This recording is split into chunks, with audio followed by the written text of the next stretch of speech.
اعوذ باللہ من الشیطان الرجیم بسم اللہ الرحمن الرحیم۔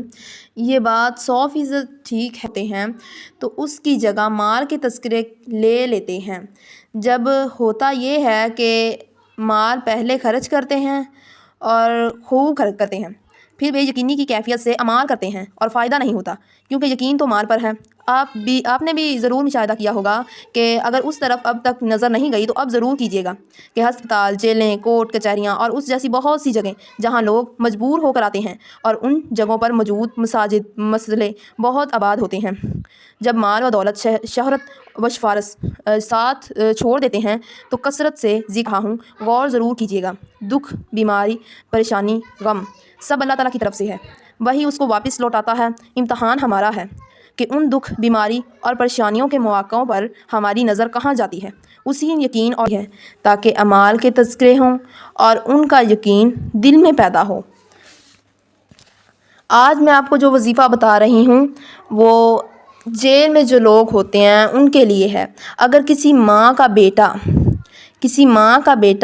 کسی بہن کا بھائی، کسی بیوی کا شوہر یا کسی اولاد کا باپ جیل میں ہے تو ان کے لیے بہت ہی مفید اور با اثر وظیفہ اس میں 11 دن کا عمل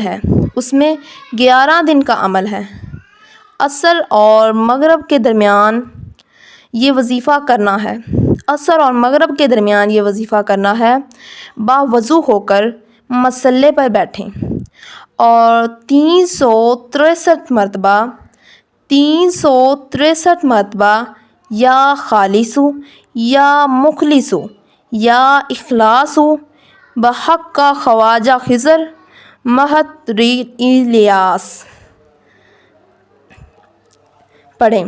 اول آخر درود شریف پڑھیں۔ انشاءاللہ تعالیٰ جب آپ 10 دن پڑھیں گے اور 11واں دن ہی آپ کا قیدی رہا ہو جائے گا، یعنی آپ کا قیدی رہا ہو جائے گا اور جیل سے نکل آئے گا۔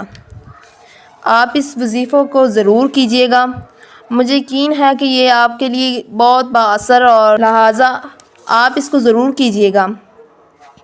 یہ بات بزرگوں سے سنی تھی کہ جس چیز کا تذکرہ کثرت سے کیا جائے اس کا یقین دل میں آ جاتا ہے۔ تذکرہ چاہیے مال کا ہو یا اللہ پاک کے